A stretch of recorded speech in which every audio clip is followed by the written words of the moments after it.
Dans cette vidéo, j'aimerais partager avec vous comment je réussis à combattre mon anxiété, comment je n'allais pas du tout dans la bonne direction avant d'entreprendre un cheminement qui me permet aujourd'hui de mieux vivre avec mon anxiété.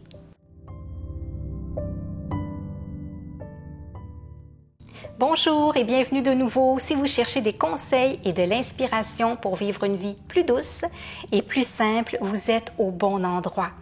Si ce n'est pas déjà fait, abonnez-vous pour qu'on puisse cheminer ensemble. Il y a quelques années à peine, je ne savais même pas que je ressentais de l'anxiété. Je n'avais pas mis le doigt sur le drôle de sentiment qui m'habitait. Peut-être parce qu'il y a quelques années encore, on ne parlait pas d'anxiété. Il y a aujourd'hui tellement de tribunes où on l'aborde, mais il y a 10 ans encore, ce n'était pas du tout comme ça. On parlait beaucoup de stress, mais pas tellement de cette inquiétude et de ce malaise qui peuvent mener jusqu'à des crises de panique. C'est une invitée sournoise dont la présence n'est pas tout de suite visible. Au fil des années, elle cohabite avec nous et nous accompagne partout. Elle m'a beaucoup bloquée. Elle m'a pourri la vie jusqu'au jour où j'ai enfin compris que ce que je ressentais était de l'anxiété. Je n'étais pas seulement timide ou nerveuse, les doutes, les craintes et les inquiétudes avaient pris trop de place. Je ne crois pas qu'on puisse se débarrasser complètement de l'anxiété, mais on peut prendre de la distance et la combattre.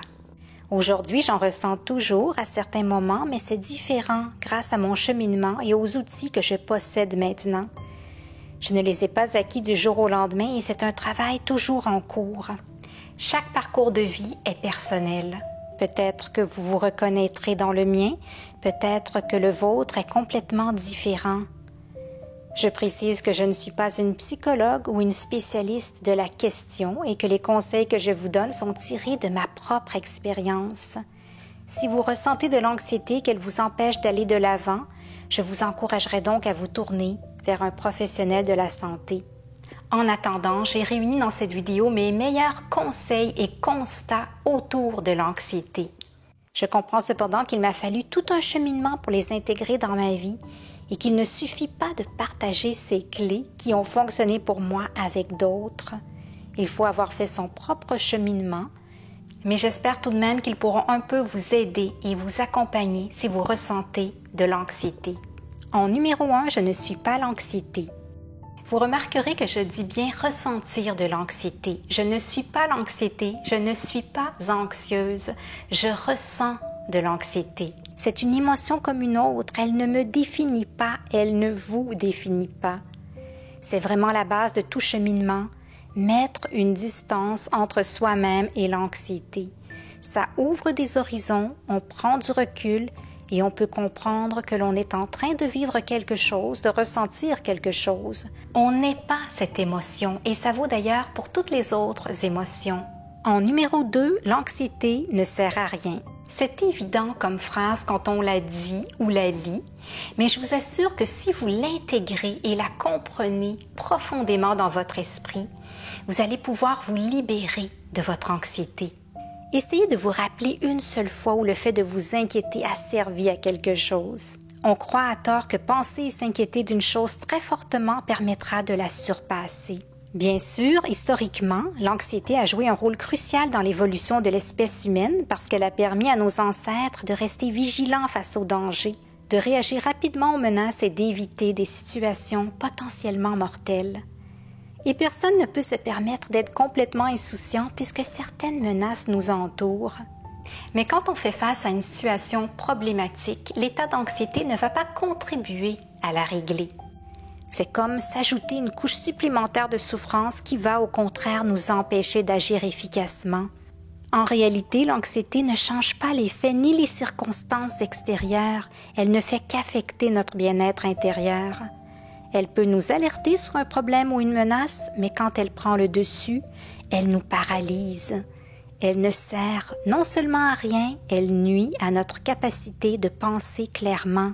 En numéro 3, l'action au lieu de la réaction. Là où l'anxiété est également trompeuse, c'est qu'elle donne l'impression d'être dans l'action alors qu'elle est une réaction. Vous avez sûrement entendu cette phrase d'un proche « Je m'inquiète pour toi ». Vous l'avez vous-même peut-être prononcée, comme si en s'inquiétant pour quelqu'un, on lui signifiait qu'on l'aime Et c'est sûr qu'on se préoccupe rarement d'une personne qu'on n'aime pas. Mais l'inquiétude devrait être le déclic, pas la finalité. Si on se focalise sur nos peurs et nos préoccupations, on gaspille de l'énergie mentale et émotionnelle qui pourrait être mieux utilisée pour trouver des solutions et prendre des mesures concrètes. S'inquiéter pour quelqu'un ou quelque chose n'aide pas si on ne passe pas rapidement de la réaction à l'action. Le comprendre permet de changer sa perspective sur l'anxiété en intégrant l'idée que l'on peut choisir comment réagir face à une situation. En changeant son point de vue, on se met en mode de résolution de problème parce que l'on comprend que c'est ainsi qu'on va trouver comment le régler ou comment cohabiter avec lui au lieu de simplement s'en soucier. Plutôt que de simplement réagir aux circonstances avec des réponses émotionnelles souvent dictées par la peur, on décide d'adopter une approche proactive pour gérer les défis quotidiens. En numéro 4, la grille de résolution de problèmes. Ça peut paraître scolaire, mais c'est ce que bon nombre de psychologues conseillent, notamment dans le cadre de thérapie comportementale et cognitive. Et ça marche vraiment. La grille de résolution de problèmes est une méthode très utile pour ceux et celles qui éprouvent de l'anxiété, mais aussi de la dépression ou d'autres troubles émotionnels. Elle encourage l'action plutôt que les réactions émotionnelles impulsives. La première étape est d'identifier le problème de façon très précise. Par exemple, je me sens dépassée par la charge de travail au bureau. Une fois le problème clairement identifié, on fait un brainstorming en pensant à toutes les options possibles, même les plus farfelues. Déléguer certaines tâches à des collègues, demander une réunion avec le superviseur pour discuter de la charge de travail, organiser et prioriser les tâches de manière plus efficace, prendre des pauses régulières pour éviter le burn-out. Ensuite, on évalue chaque solution en termes de faisabilité, avantages, inconvénients et conséquences possibles. Ça nous permet de déterminer quelle solution serait la plus bénéfique. Puis, on fait le choix d'une solution en optant pour celle qui a le plus d'avantages et le moins d'inconvénients. Une fois la solution choisie, on détaille et élabore un plan d'action avec les étapes spécifiques à suivre, les ressources nécessaires et un calendrier pour la mise en œuvre en essayant d'être le plus précis possible. Finalement, après la mise en œuvre de la solution, on évalue les résultats pour déterminer si le problème a été résolu de manière satisfaisante. Si ça n'a pas été le cas, on revoit les étapes précédentes pour choisir une autre solution. Ça vaut la peine de se prêter au jeu, de prendre le temps de s'asseoir, de sortir un papier et un crayon et de passer à travers toutes les étapes. Ça m'a aidé plus d'une fois et je trouve que n'importe qui peut l'utiliser. C'est aussi une occasion de voir le problème comme un défi et non comme une menace. En numéro 5, arrêter de ruminer les choses hors de mon contrôle. Un autre truc qui me permet de combattre mon anxiété, c'est de me concentrer sur ce que je peux contrôler et de lâcher prise sur ce qui est hors de mon contrôle. Bien souvent, ce qui nous provoque de l'anxiété ne dépend pas de nous. Et si on s'obstine à vouloir changer certaines choses, on va continuellement se heurter à un mur. Beaucoup de situations échappent à notre contrôle, les actions des autres, les décisions politiques, les événements imprévus. En faisant la distinction entre ce qui est à ma portée et ce qui ne l'est pas, on réduit considérablement son anxiété. Accepter que certaines choses échappent à notre contrôle est libérateur. Cela ne signifie pas qu'on les approuve, mais qu'on reconnaît qu'on a des limites et qu'on choisit de ne pas se laisser dominer par des pensées inutiles. Par exemple, je ne peux pas contrôler une critique, mais je peux contrôler ma réaction à cette critique.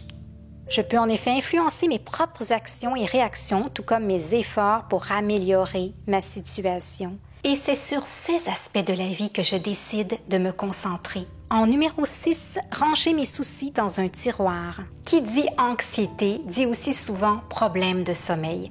On n'arrive pas à s'endormir parce qu'on pense à tout ce qui nous inquiète. J'ai trouvé la façon de me libérer de cette anxiété nocturne en rangeant mes soucis dans un tiroir quand je vais au lit. Je me dis que je les retrouverai demain et que la meilleure chose que je puisse faire pour le moment, c'est de dormir pour être en bonne forme le lendemain. M'autoriser à passer une bonne nuit de sommeil pour affronter tout ce qui m'attend le lendemain. Que ce soit un proche en difficulté, un problème au travail, une chirurgie, Ce qui nous attend le lendemain pourra être bien mieux fait si on se donne la permission de dormir. On ne cédera pas ni personne si on ne peut pas récupérer. Je me le répète quand quelque chose me préoccupe. Je range mes soucis dans un tiroir et je m'autorise à dormir. Ça me permet enfin de lâcher prise. En numéro 7, ne pas anticiper.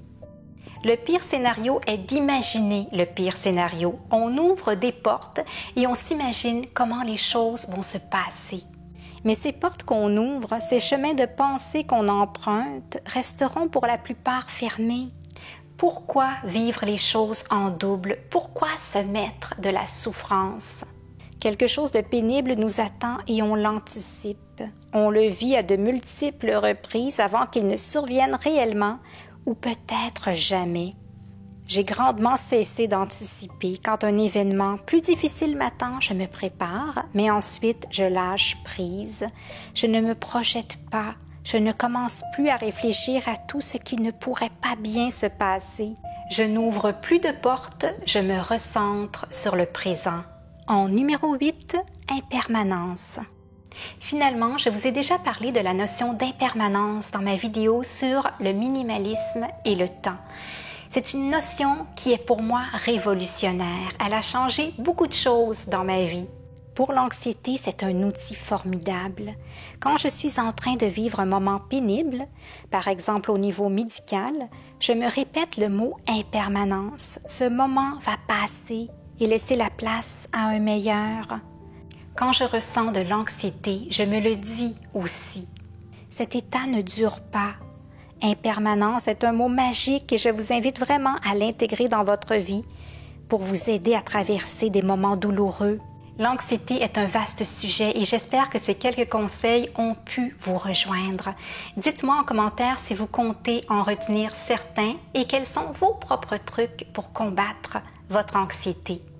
Un grand merci pour votre présence et votre soutien à ma petite chaîne. Si ce n'est pas déjà fait, songez à vous abonner.